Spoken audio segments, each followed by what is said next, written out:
Hi friends, ಇವತ್ತು ಮನೇಲಿ ಬೆಲ್ಲದ ಬೇಸನ್ ಲಾಡು ಮಾಡ್ತಾ ಇದ್ದೀನಿ. ಹೇಗೆ ಮಾಡೋದಂತ ನೋಡ್ಕೊಂಬರೋಣ ಬನ್ನಿ. Welcome to my channel.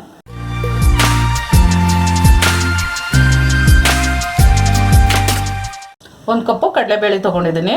ನೀಟಾಗಿ ಕ್ಲೀನ್ ಮಾಡಿ ಇಟ್ಕೊಂಡಿದ್ದೀನಿ. ಇದರಲ್ಲೇ ಒಂದು ಸೇರು ಹಾಕ್ಕೊಂಡಿದ್ದೀನಿ. ಮಾಪು ಏನಂತಾರಲ್ಲ, ಇದರಲ್ಲೇ ನಾನು ಅಳತೆ ತೊಗೊಳ್ಳೋದು. ಇವಾಗ ನೀಟಾಗಿ ಹುರ್ಕೊಳ್ಳೋಣ. ಅದು ಗ್ಯಾಸ್ ಅಂಟಿಸ್ಕೊಳ್ತೀನಿ. ಒಂದು ಪಾನ್ ಇಟ್ಕೊಳ್ಳೋಣ. ಪಾನ್ ಬಿಸಿಯಾಗಿದೆ. ಇದು ಕಡಲೆಬೇಳೆ ಹಾಕೊಂಡು ಸಣ್ಣ ಹುರ್ಕೋಬೇಕು. ಸಣ್ಣ ಉರಿ ಇಟ್ಟು ಹುರ್ಕೋಬೇಕು, ಹೊತ್ತಿಸ್ಬಾರ್ದದು. ಕೆಂಪು ಹುರ್ಕೊಳ್ಳೋಣ. Brown colour ಬರಬೇಕಿದು. ಚೆನ್ನಾಗೆ ಸ್ವಲ್ಪ ಆಗಿದೆ. ಇದು ಇನ್ನೊಂದು ಸ್ವಲ್ಪ ಆಗಬೇಕು. ತುಂಬ ಸಣ್ಣ ಉರಿ ಇಟ್ಕೊಂಡು ಹುರಿದಿದ್ದು, ಜೋರು ಉರಿ ಇಟ್ಕೊಂಡು ಹುರಿಬೇಡಿ. ಕಡಲೆಬೇಳೆ ಹೊತ್ತದಂದ್ರೆ ಉಂಡೆ ಚೆನ್ನಾಗಿರೋಂಗಿಲ್ಲ. ತುಂಬ ಸಣ್ಣ ಇಟ್ಕೊಳ್ಳಿ. ನೀವು ಜಾಸ್ತಿ ಮಾಡೋದಿತ್ತು ಅಂದರೆ ಇದೇ ಡಬಲ್ ಮಾಡ್ಕೊಳ್ಳಿ ನೀವು. ಇವಾಗ ಆಗಿದೆ ನೋಡಿ. ಈ ಥರ ಹುರ್ಕೋಬೇಕು. ಎಷ್ಟು ಕೆಂಪಾಗಿ ಹುರಿದಿದೆ ನೋಡಿ, ಈ ಥರ ಹುರ್ಕೋಬೇಕು. ಒಂದು ಕಡಲೆಬೇಳೆನೂ ಹೊತ್ತಿಸ್ಕೋಬಾರ್ದು. ಇವಾಗ ಗ್ಯಾಸ್ ಆಫ್ ಮಾಡ್ಕೊತೀನಿ. ಇವಾಗ ಸ್ವಲ್ಪ ಒಂದು 2 ನಿಮಿಷ ತಣ್ಣಗಾಗ ಬಿಡೋಣ. ಬಿಟ್ಟ ಮೇಲೆ ಮಿಕ್ಸಿಗೆ ಹಾಕೋತೀನಿ.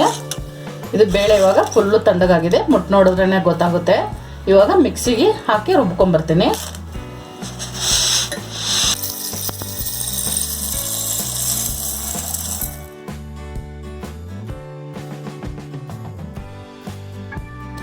ರುಬ್ಬಿದಾಗಿದೆ.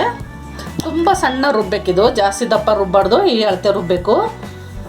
ನೀವು ಜಾಸ್ತಿ ಮಾಡೋದಿತ್ತು ಅಂದರೆ 1 kg 2 kg ಆದರೆ ಮಿಲ್ಲಿಗೆ ಹಾಕೊಂಡು ಬಂದುಬಿಡಿ. ಮಿಕ್ಸಿಗೆ ಹಾಕೋಕ್ಕಾಗಲ್ಲ ಇದು. ಇವಾಗ ಜರಡಿ ಮಾಡ್ಕೊತೀನಿ.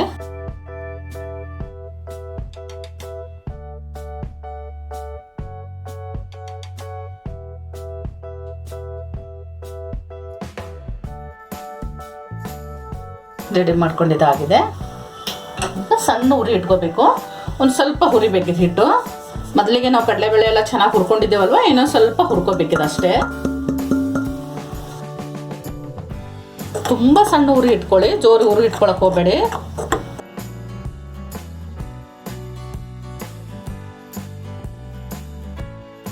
ಇನ್ನೊಂದು ಸ್ವಲ್ಪ ಆಗಬೇಕು. ಅದು ಗಮ್ಮತ್ ಹಿಟ್ಟು ಚೆನ್ನಾಗಿ ಹುರಿತಾ ಗಮ್ಮತ್ ಪರಿಮಳ ಬಂದ್ಬಿಡ್ತದೆ ಅದು. ಇವಾಗ ಇದು ಹಿಟ್ಟು ಹುರಿದಿದ್ದಾಗಿದೆ. ಗ್ಯಾಸ್ ಆಫ್ ಮಾಡ್ಕೊತೀನಿ. ಇದು ಒಂದು 5 ನಿಮಿಷ ತಣ್ಣಗಾಗ ಬಿಡಬೇಕು. ಮತ್ತೆ ನಾವು ಬೆಲ್ಲ ಅದೆಲ್ಲ ಸೇರಿಸಿ ಮಿಕ್ಸಿಗೆ ಹಾಕಬೇಕಲ್ವಾ. ಇದು ಸ್ವಲ್ಪ ಪಕ್ಕಕ್ಕೆ ಎತ್ತಿಟ್ಬಿಡೋಣ. ಸ್ವಲ್ಪ ತಣ್ಣಗಾಗಬೇಕಿದು. ತಣ್ಣಗಾಗಿದೆ ಹಿಟ್ಟು. ಮಿಕ್ಸಿಗೆ ಹಾಕೊತೀನಿ.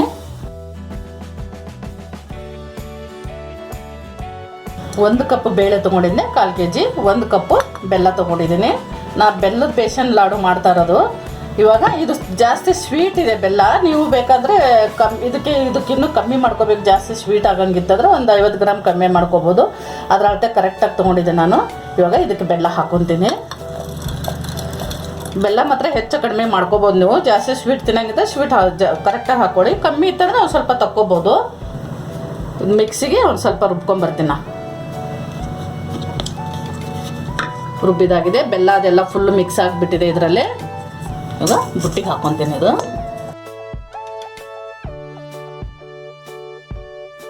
ಅರ್ಧ ಕಪ್ಪು ತುಪ್ಪ ತೊಗೊಂಡಿದ್ದೀನಿ. ಇದು ಸ್ವಲ್ಪ ಲೈಟಾಗಿ ಬಿಸಿ ಮಾಡ್ಕೋಬೇಕು. ಜಾಸ್ತಿ ಬಿಸಿ ಅಲ್ಲ, ಲೈಟಾಗಿ ಬಿಸಿ ಮಾಡ್ಕೋಬೇಕಿದು. ಒಂದು ಅರ್ಧ ಚಮಚ ಏಲಕ್ಕಿ ಪೌಡ್ರ್ ಹಾಕ್ಕೊತಾ ಇದ್ದೀನಿ. ನೋಡಿ, ಲೈಟಾಗಿ ಬಿಸಿ ಮಾಡ್ಕೋಬೇಕು.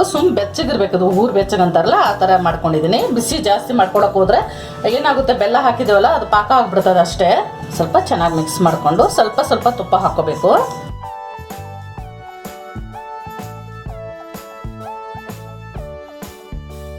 ತುಪ್ಪನೂ ಏನು ಹೆಚ್ಚು ಕಡಿಮೆ ಮಾಡ್ಕೋಬೋದು.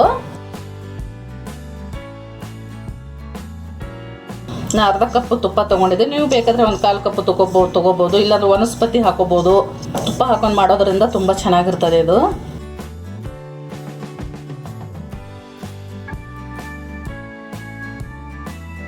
ಒಂದೇ ಸಲ ತುಪ್ಪ ಹಾಕಕ್ಕೆ ಹೋಗಬೇಡಿ. ಸ್ವಲ್ಪ ಹಾಕ್ಕೊಂಡು ಇದರಲ್ಲಿ ಮಿಕ್ಸ್ ಮಾಡ್ಕೋಬೇಕು. ಇದ್ರೊಳಗಡೆ ಸ್ವಲ್ಪ ಡ್ರೈ ಫ್ರೂಟ್ಸ್ ಬೇಕಾದ್ರೆ ಹಾಕೋಬೋದು ನೀವು. ಬಾದಾಮಿ, ಪಿಸ್ತಾ, ಗೋಡಂಬಿ ಹಾಕೋಬೋದು. ತುಪ್ಪದಲ್ಲಿ ಸ್ವಲ್ಪ ಕರೆದ್ಬಿಟ್ಟು. ನಾನು ಹಾಕೊತಾ ಇಲ್ಲ.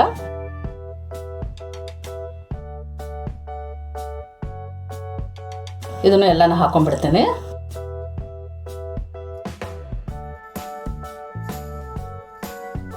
ಎಲ್ಲ ಚೆನ್ನಾಗಿ ಮಿಕ್ಸ್ ಮಾಡ್ಕೊಂಡಿದ್ದೀನಿ. ಹಿಂಗೆ ಹಿಡಿದು ನೋಡಿದ್ರೆ ಕಟ್ಟಂಗೆ ಆಗಬೇಕು ನೋಡಿ.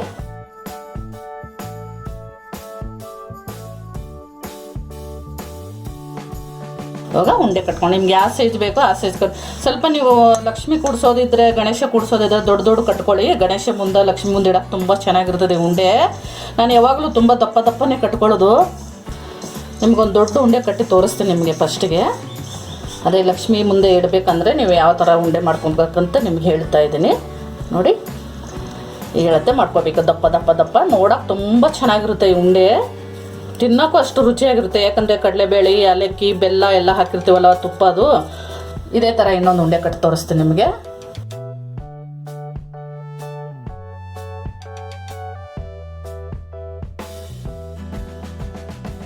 ಸ್ವಲ್ಪ ಕೈಯಿಂದ ಚೆನ್ನಾಗಿ ಬಿಗಿಬೇಕು, 2 ಕೈಯಿಂದ ಬಿಗಿದ್ರೆ ತುಂಬ ರೌಂಡಾಗಿ ಬರುತ್ತೆ.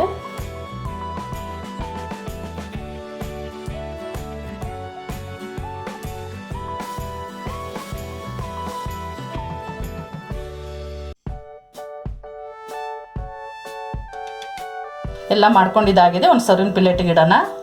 ನೋಡೋದಲ್ಲ ಫ್ರೆಂಡ್ಸ್, ಬೆಲ್ಲದ ಬೇಸನ್ ಲಾಡು ಹೇಗೆ ಮನೆಯಲ್ಲೇ ಮಾಡೋದಂತ.